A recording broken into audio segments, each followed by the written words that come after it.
Licenciada, el día de hoy le hablaremos sobre el artículo del papel de los biomarcadores para el diagnóstico de enfermedades priónicas. Se dice que las enfermedades priónicas, también conocidas como encefalopatías espongiformes transmitibles, son trastornos neurodegenerativos rápidamente progresivos e irremediablemente fatales. En general, esta enfermedad se estima como que un promedio de vida de entre 6 meses. Sin embargo, se han descrito una gran variabilidad de casos clínicos que esta enfermedad puede durar semanas y años. Las enfermedades crónicas se clasifican en esporádicas en un 85%, genéticas de entre un 10 al 15%, esto debido a las mutaciones del gen de la proteína priónica PRNP. Y también existen las adquiridas, que estas son excepcionales. Las enfermedades crónicas muestran una gran variedad de síntomas cognitivos, motores y neuropsiquiátricos. Casi hablando desde un 90%, los casos esporádicos se deben a la enfermedad de Creutzfeldt-Jakob. Esta es caracterizada por ser una enfermedad esporádica con una incidencia cercana de 1.5 a 2 millones de casos por personas en años. La causa en general de estas enfermedades crónicas es la agregación de una proteína mal plegada llamada PSPRC, que es la isoforma conformacional anormal de la proteína crónica celular normal.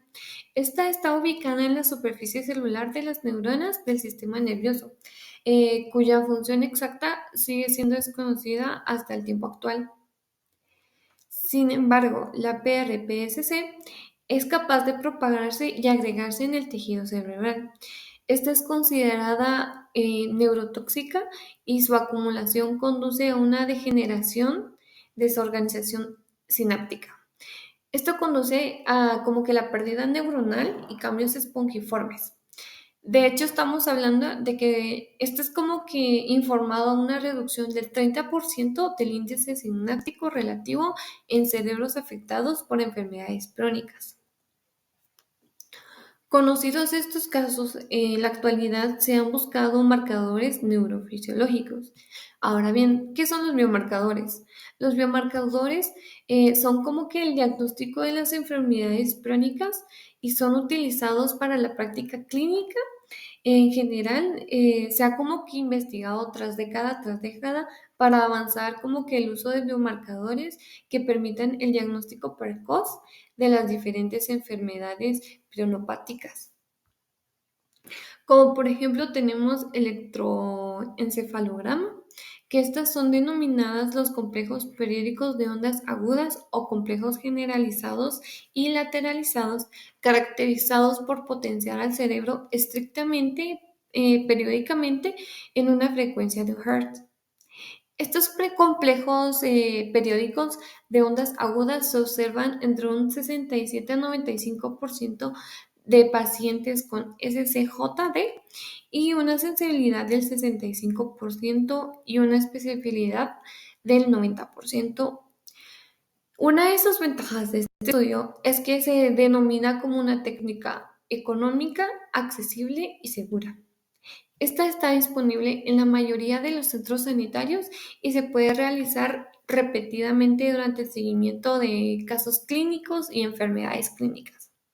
También tenemos lo que es la polisomnografía, que en este caso se enfoca como que en el insomnio fatal familiar esporádico.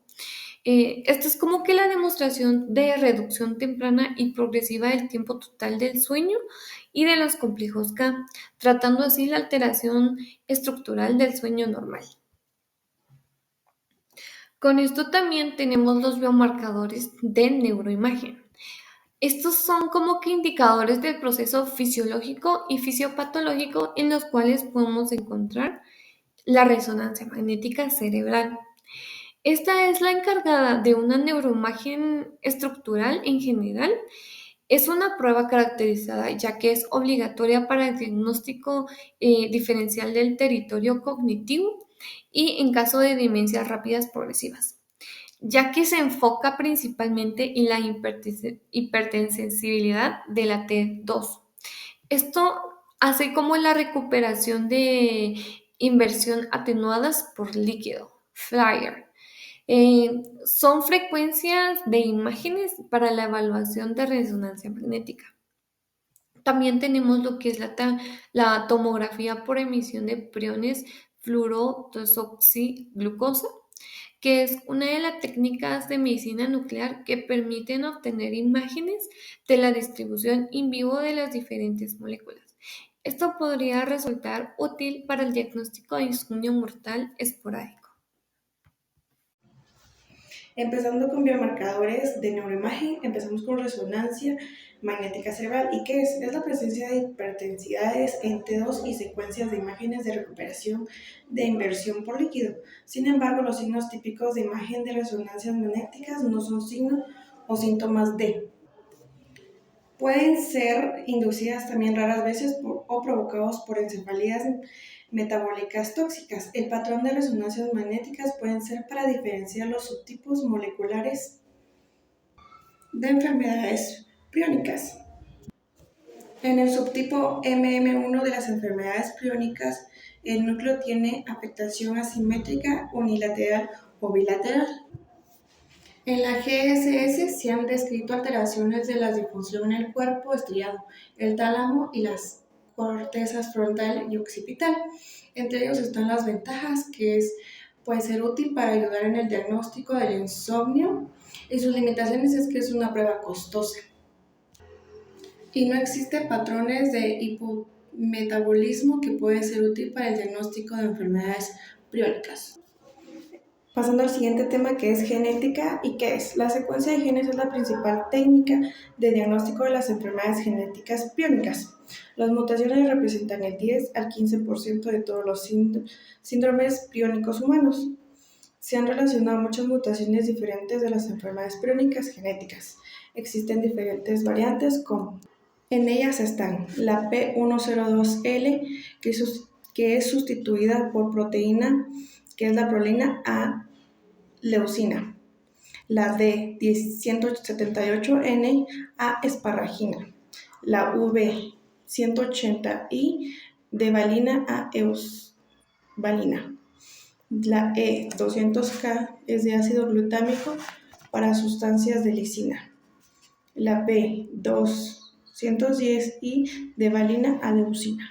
Gracias. Como siguiente tema, tenemos los biomarcadores de fluido cerebroespinal. El análisis bioquímico dice que es el estudio de biomarcadores para el diagnóstico de enfermedades priónicas. Se destaca la importancia del líquido cefalorraquídeo debido a su proximidad al sistema nervioso central. Así, tenemos biomarcadores del líquido cefalorraquídeo, LCR, son sustancias o características medibles en el líquido cefalorraquídeo que pueden proporcionar información revelante sobre procesos fisiopatológicos en el sistema nervioso central. En el texto de enfermedad priónicas como enfermedad de Creutzfeldt-Jakob, los biomarcadores del LCR son especialmente importantes para el diagnóstico y seguimiento de estas condiciones neurodegenerativas. Asimismo, tenemos lo que es la proteína 1433. Es un biomarcador clave en el diagnóstico de enfermedades crónicas como la enfermedad de Creutzfeldt-Jakob, la detección a niveles elevados de isoforma gamma de la proteína 1433 en el líquido cefalorraquídeo es útil para el diagnóstico de la esporádica. La acumulación de esta proteína en el líquido cefalorraquídeo está asociada con daño neuronal y su detección junto a otros biomarcadores mejora la precisión del diagnóstico de estos trastornos neurodegenerativos. Al igual que tenemos la relación tau total fosforilada, es un factor crucial en el diagnóstico de enfermedades crónicas como la enfermedad de Creutzfeldt-Jakob, como lo habíamos mencionado antes. La elevación de tau en el líquido cefalorraquídeo está asociada en la neurodegeneración axonal. Con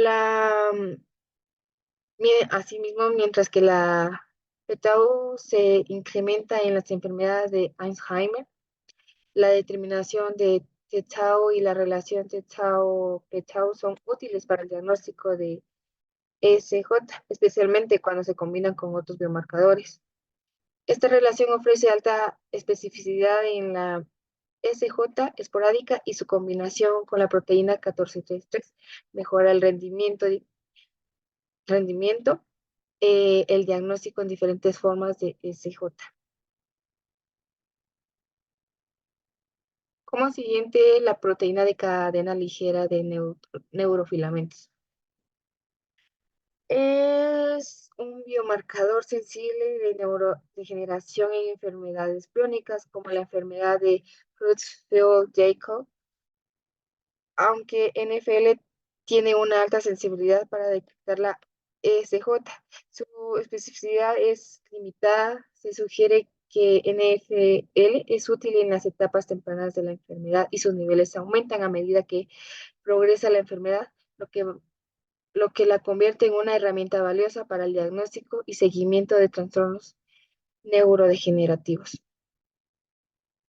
Mencionando así otros marcadores. Eh, Se mencionan biomarcadores que han sido propuestos para el diagnóstico de enfermedades crónicas, como la enfermedad de Creutzfeldt-Jakob. Algunos de estos biomarcadores incluyen este, YKL40. Se ha observado un aumento de los niveles YKL40, el plasma en diferentes formas de prionopatías, asimismo microRNA. Se ha sugerido que el perfil de microRNA en sangre podría ser un complemento útil a los biomarcadores de neurodegeneración. Como otro proteína prion total, se ha descrito la existencia de patologías vascular en pérdida de integridad de la barrera hematoencefálica en cerebros con enfermedades crónicas. Estos biomarcadores, junto con otros mencionados, representan áreas de investigación activa en el campo de las enfermedades crónicas y podrían proporcionar información adicional para el diagnóstico y seguimiento de estas condiciones neurodegenerativas. Como siguiente tema, tenemos lo que son los biomarcadores de plasma. Los biomarcadores de plasma son sustancias o características medibles que se encuentran en la sangre periférica y que pueden proporcionar información relevante sobre procesos fisiopatológicos en el organismo. En el contexto de las enfermedades crónicas, los biomarcadores de plasma son de interés para el diagnóstico y seguimiento de estas enfermedades neurodegenerativas progresivas y fetales. Neurofilamento de cadena ligera. Se ha observado un aumento en los niveles NFL en el plasma en pacientes con enfermedades crónicas como la enfermedad de Creutzfeldt-Jakob, que sugiere un daño neuronal y degeneración asociada. Como segundo, el YKL40. Se ha detectado un aumento en el plasma en diferentes formas de prionopatías, lo que sugiere un posible papel en la progresión de la enfermedad.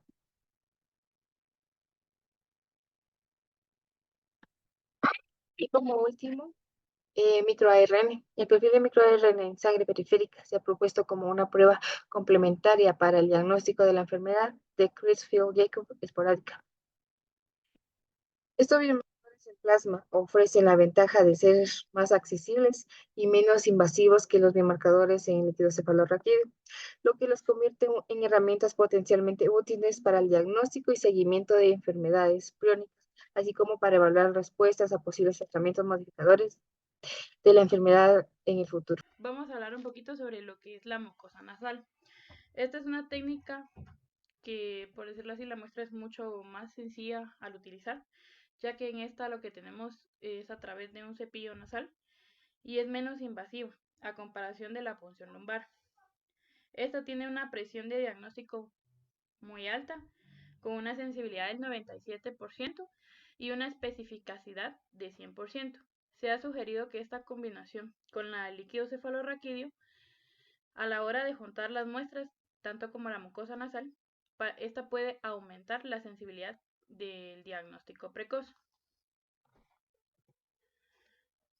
Una de las ventajas es la obtención de la muestra, ya que esta es más segura y es mejor tolerada por los pacientes a comparación de la punción lumbar. Si estos datos preliminares se logran confirmar, podrían eliminar o sustituir al líquido cefalorraquídeo, ya que este nos ayuda a determinar enfermedades priónicas. En sus desventajas, lastimosamente, los datos son preliminares y no permite evaluar su aplicidad clínica. Se seguirá realizando la punción lumbar para poder detectar otras demencias neurogenerativas. Esto quiere decir que el muestreo de la mucosa nasal puede reemplazarse en cierto punto por la punción lumbar. Vamos a hablar un poquito de las direcciones futuras. En las direcciones futuras es la combinación más rentable para el diagnóstico, ya que este nos dice cuando hay algunas enfermedades priónicas. Esta es la combinación de una neuroimagen para la proteína priónica, que es la más rentable para el diagnóstico precoz. En esta encontramos el análisis cuantitativo, el cual parece ser menos útil para el diagnóstico precoz, y el cualitativo, que es el que lo utilizamos para detectar cambios en la etapa más temprana de esta enfermedad. Incluye a los pacientes presintomáticos. Estos podrían alcanzar un rendimiento algo estable en su diagnóstico, ya que estas en sí, las direcciones futuras, lo que hacen es evaluar la frecuencia en el deterioro cognitivo leve. En esta podemos encontrar lo que es la PSG, que esta es esencial para el diagnóstico. ¿Por qué? Porque durante la PSG podría aumentar potencialmente la posibilidad de detectar las enfermedades priónicas. Esto quiere decir que serían futuros estudios, o sea, a la larga, para evaluar su rendimiento de análisis cualitativos y cuantitativos. También en estas podemos encontrar los biomarcadores plasmáticos. Estos son un poco sensibles y menos específicos. ¿Por qué? Porque estos biomarcadores del líquido cefalorraquídeo en sí son bastante buenos, pero su evaluación es de una prueba invasiva, que quiere decir que es la punción lumbar. Aunque los líquidos más accesibles son la sangre periférica, estos biomarcadores plasmáticos son muy sensibles e inespecíficos, ya que requieren de técnicas de análisis ultrasensibles que a veces en la mayoría de centros pues no se cuentan. Sin embargo, la sangre periférica es una de las mejores fuentes potenciales para futuros biomarcadores. También encontramos las enfermedades genéticas por priones. Estas enfermedades no son candidatas a aplicaciones a futuro para tratamientos de la enfermedad, como por ejemplo sería el oligonucleótidos, que esto quiere decir que son antisentidos, pero también esta permite la identificación de los biomarcadores y también nos ayuda al pronóstico y la progresión de la enfermedad, confirmando que el plasma periférico sí nos ayuda a la determinación con hasta 2 años de antelación. La aparición de los síntomas en sí en este nos ayuda a poder seleccionar mejor a nuestros pacientes candidatos para ser de manera potenciales para que los futuros ensayos clínicos tengan un objetivo de los biomarcadores. Y aparte estos pueden dar una buena respuesta a futuros ensayos clínicos al tratarse de patologías de fenómenos clínicos variables. Yo voy a hablar sobre la confusión. Que es los agentes infecciosos únicos, por ejemplo, los priones son proteínas anormales que causan enfermedades neurodegenerativas. A diferencia de los virus y bacterias, no contienen material genético. Se replican al convertir proteínas normales en priones patógenos. Las enfermedades que esas pueden causar son graves. Las enfermedades por priones son incurables y progresan rápidamente. Afectan el sistema nervioso central y causan síntomas como demencia, problemas de coordinación y movimiento. Son fatales y representan un desafío significativo para la salud pública.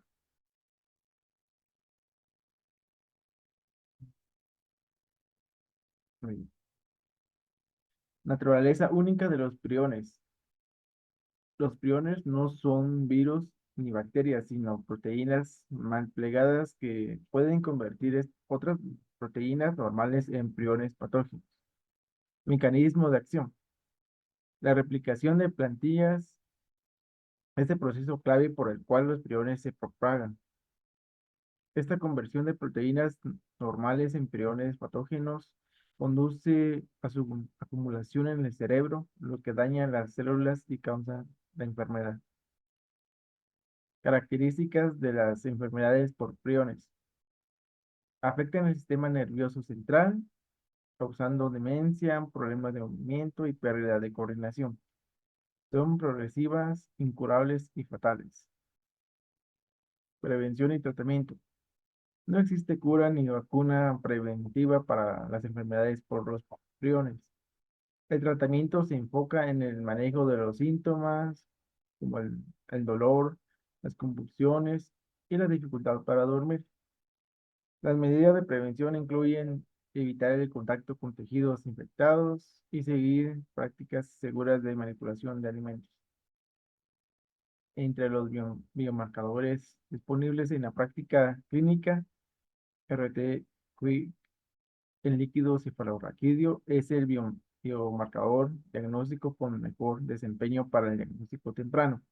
Los resultados preliminares de la misma técnica en otros tejidos, como la mucosa nasal, también son muy prometedores. Investigación continua. Se refiere a mayor investigación para comprender mejor los priones, su mecanismo de acción y las estrategias para prevenir y tratar las enfermedades que causan.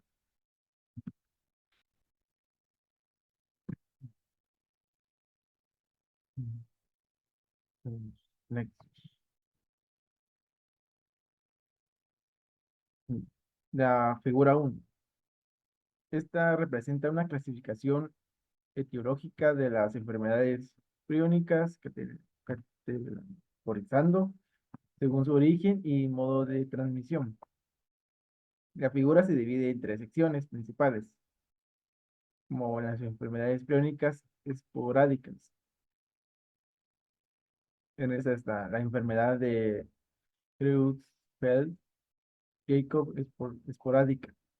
La más común en la enfermedad priónica esporádica que afecta a personas de todas las edades sin causa aparente.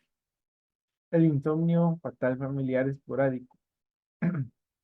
Es una enfermedad priónica rara que provoca un deterioro progresivo del sueño. La función mental y la coordinación es una forma esporádica del insomnio familiar fatal, lo que significa que no se hereda de padres a hijos. Enfermedad priónica variadamente sensible a proteasas esporádicas. Una forma rara de enfermedad priónica que presenta características clínicas y patológicas únicas. Enfermedades priónicas genéticas. Insomnio fatal familiar esporádico. Un trastorno del sueño poco común que causa insomnio progresivo y muerte. La enfermedad de Creutzfeldt-Jakob genética, causada por mutaciones en el gen PRNP que se transmiten de padres a hijos. La enfermedad de Gertz-Mann-Straussler es una enfermedad de priones que produce falta de coordinación seguida de un deterioro lento de la función mental.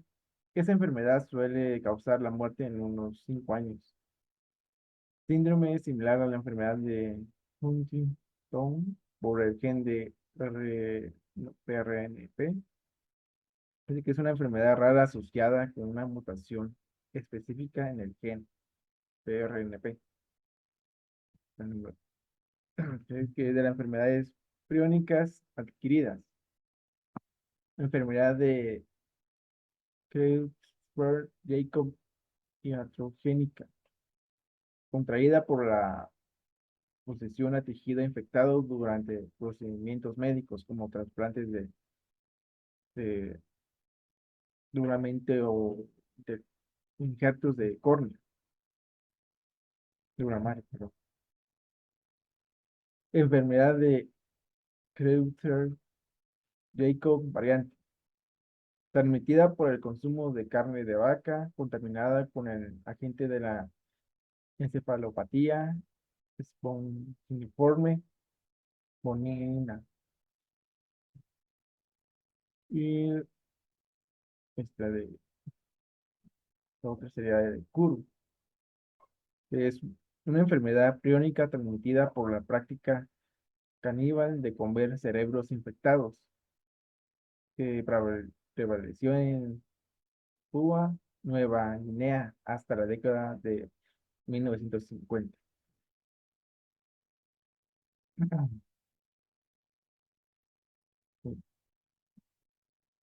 La figura 2.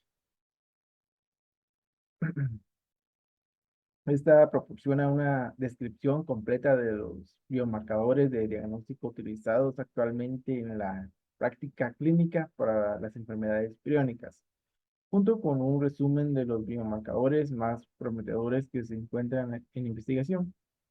La figura se divide en dos secciones principales, que son los hallazgos principales en prio- prionopatías y la relevancia clínica. La electroencefalograma, complejo de ondas agudas periódicas. El EGG es un biomarcador diagnóstico útil de la enfermedad de Creutzfeldt-Jakob. Esta ralentización difusa de la actividad de fondo del EGG, biomarcadores neurofisiológicos con actividad delta rítmica frontal, aumento de las potencias del EGG de baja frecuencia, proporción de potencias alfa ya en reposo, y los PSWC son más frecuentes en las etapas tardías de la este, de la Creutzfeldt-Jakob. El polisomnograma en la FFI y en la SFI y la reducción del tiempo total de sueño, más pérdida de huesos y complejos, más disrupción de la estructura normal del sueño, más fragmentación del sueño. La utilidad del PSG se limita actualmente en la FFI y la SFI, la neuroimagen. Hiperintensidades en secuencias T2 y FLAIR que afectan a los ganglios basales. Restricción de la difusión al menos en dos regiones corticales o restricción de la difusión en el núcleo caudado en el tálamo.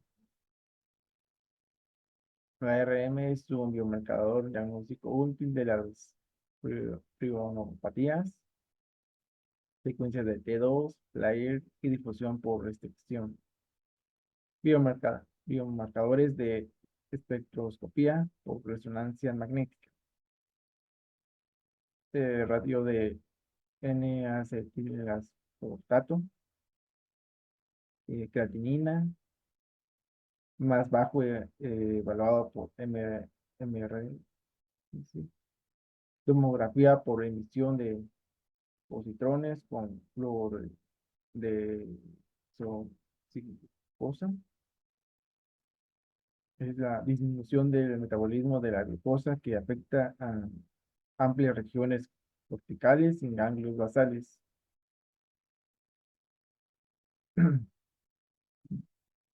genéticas, como suma 20. En el 20p13, la mutación E200K es la más frecuente en la CJD, GCJD, el gen PRNP, que es en el exón 1, exón M129B, son 2, N171S. El polimorfismo del codón 129 puede influir en la susceptibilidad a la SCJD. Un 85 a 95% de homocigotos de metionina.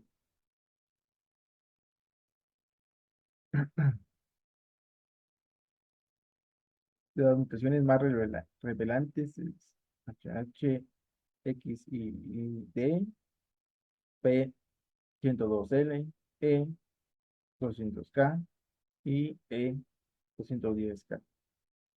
Biomarcadores de líquido cefalorraquídeo, proteína 1433, niveles aumentados. El TT-tau y ratio TT-tau P-tau, niveles de tau aumentados. Ratio T-tau, P-tau aumentado.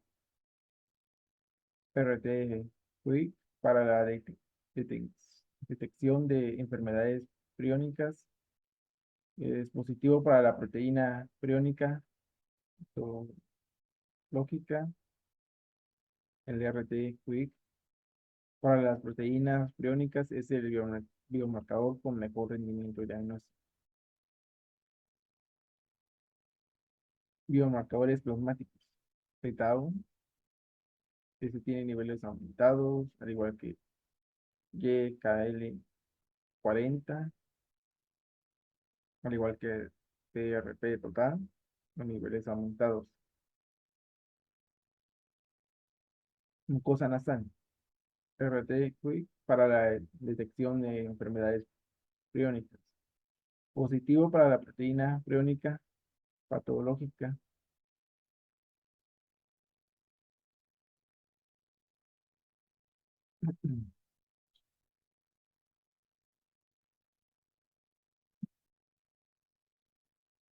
Figura 3. Esta figura la sensibilidad de los biomarcadores utilizados en la práctica clínica para el diagnóstico de enfermedades priónicas.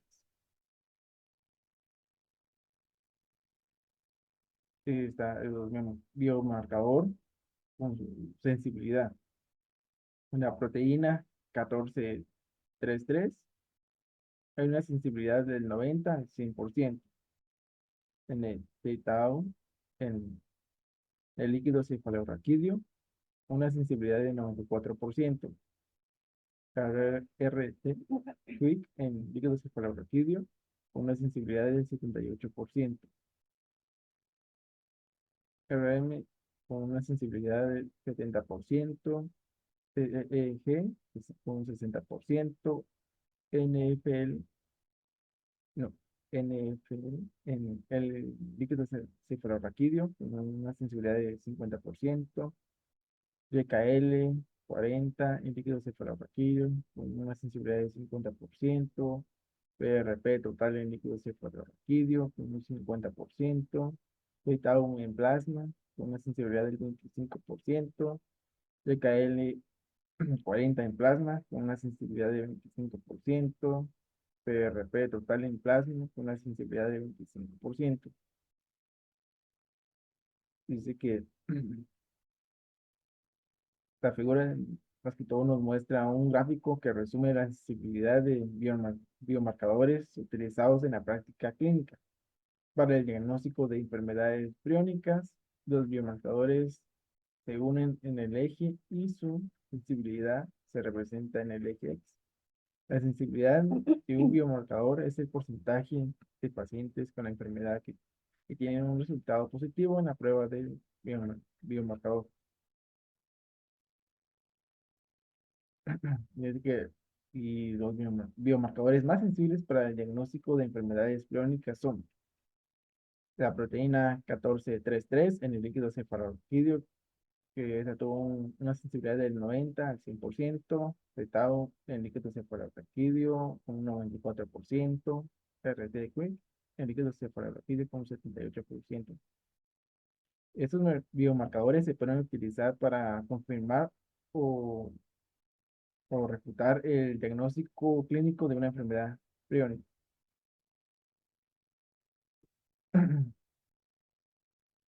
Estos biomarcadores pueden ser útiles para monitorizar la progresión de la enfermedad o para predecir el pronóstico.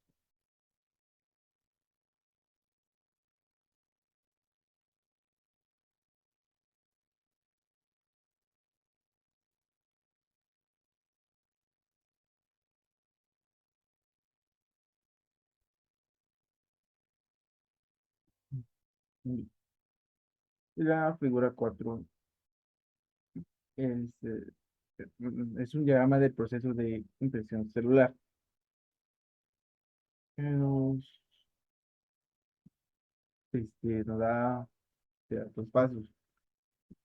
Por ejemplo, el paso 1, que es la preparación del material. El material se coloca en una microplaca de microondas.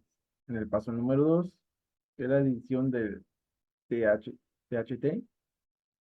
Dice que se añade el THT a la microplaca. El THT es un compuesto que emite fluorescencia cuando se combina con amiloide. En el paso 3, que es la mezcla. La mezcla se añade a una microplaca multifocosillo. Paso 4, que es la incubación. La microplaca se incuba durante 2 a 3 semanas. En el paso 5 es la detección de la información de fibrillas de amiloide. Se mide la fluorescencia de la microplaca. La fluorescencia indica la presencia de fibrillas de amiloide. Más que todo, la imagen muestra un diagrama del proceso de impresión celular. La impresión celular es una técnica que se utiliza para crear estructuras tridimensionales a partir de células. El proceso implica la mezcla de células con un biomaterial como un gel o una tinta. Y luego la impresión de la mezcla era una forma de cierre. Y eso sería. Eh, Le voy a presentar los casos clínicos y artículos. Entonces, vamos con el caso uno que dice que es un varón de 61 años sin hábitos tóxicos, trabajador en tienda de textiles y con antecedentes de dislipemia o tratamiento con atorvastatina y síndrome ansioso depresivo de décadas de evolución a tratamiento con bromazepam y clopramina. El paciente ingresó al servicio de neurología por alteraciones de la memoria y marcha inestable. La familia refería desde hace 3 meses cambios conductuales en el paciente con tendencia a la apatía, además de pequeños olvidos y pérdida de la memoria. También presentando en semanas posteriores exacerbación de la clínica con olvidos más frecuentes, además de episodios de desorientación temporespacial y alteraciones de la marcha, decidiendo su ingreso y al ingresar al hospital constantes mantenidas y la exploración cardiopulmonar fue normal. En la exploración neurológica destacaba un buen nivel de conciencia. eh, Fue una facies inexceptiva, un paciente apático, aunque colaborador. el lenguaje estaba bien organizado, aunque lentificado. También tenía los estudios que se pusieron fueron función renal, función hepática, iones, tiroidea, niveles de vitamina B12 no mostraban alteraciones porque se le hicieron estos exámenes. Los marcadores tumorales, anticuerpos antiroideos y anticuerpos onoxeurales se encontraban dentro del rango de normalidad, así como los niveles de cobre y sauroplasmia. Se realizó una tomografía computarizada craneal que no mostraba alteraciones y una resonancia magnética craneal que mostró escasos focos de gliosis isquémica y en sustancia blanca que ambos hemisferios cerebrales sin datos de atrofilia se realizaron electrocefofelogramas y que mostraran un trazado deficiente organizado. Bueno, también se le hizo un diagnóstico de sífilis y VIH que fue negativo. Se realizó un estudio de líquido cefalorraquídeo que mostró niveles de glucosa normales, ausencia de leucocitos y discreto aumento de proteinorraquia. Y el estudio citológico sin evidencia destacó niveles de proteínas normales. También dentro de su desarrollo progresivo del estado general con incapacidad, también se controló parcialmente al paciente con con medicación sintomática finalmente.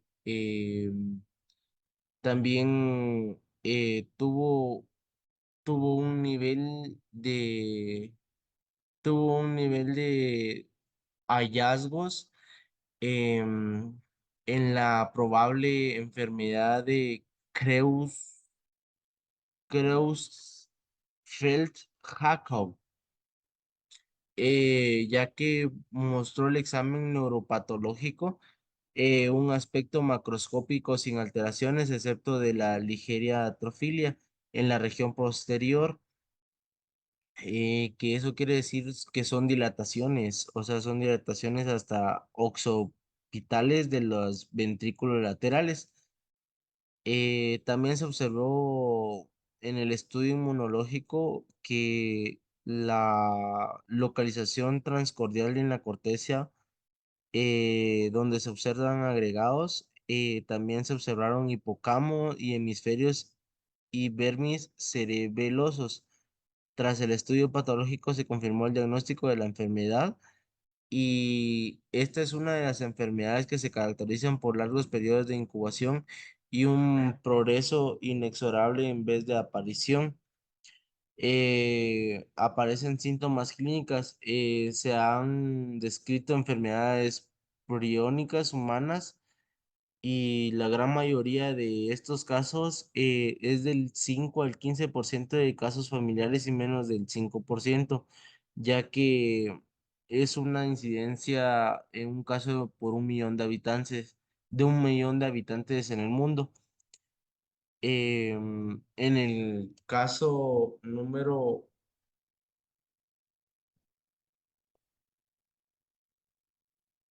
En el caso número 2 dice que es una paciente femenina de 63 años de edad sin antecedentes patológicos quien ingresó al servicio de urgencias por cuadro clínico de 3 semanas de evolución.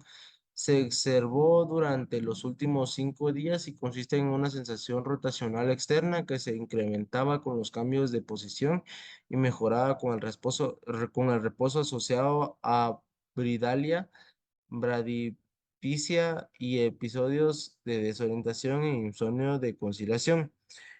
Eh, a esta paciente se le incrementaban los cambios de posición, ya que tenía que mejorar su reposo, ya que tenía que mejorar su reposo y asociado a estas enfermedades tenía episodios de desorientación e insomnio.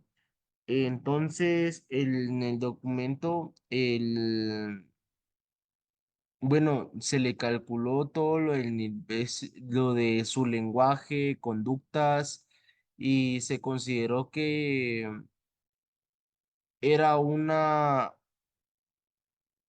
cere- que eran una encefalo- enzafa- encefalopatía aguda y diagnósticos diferenciales de encefalitis de Hashimoto, por lo cual se le solicitó hacerle TSH y T4 normales.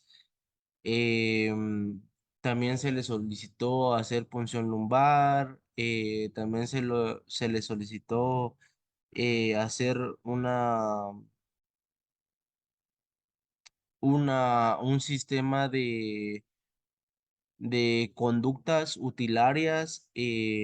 También se le puso que era hipertensa y por lo cual, o sea, se llegaba a una conclusión que era una enfermedad que se llama FASECAS 2, que es una atrofilia cerebral córtica esperada para la edad y pues evidenció el compromiso encefalopático con actividad asilada pe- perdón, pseudoperiódica en la región temporal izquierda.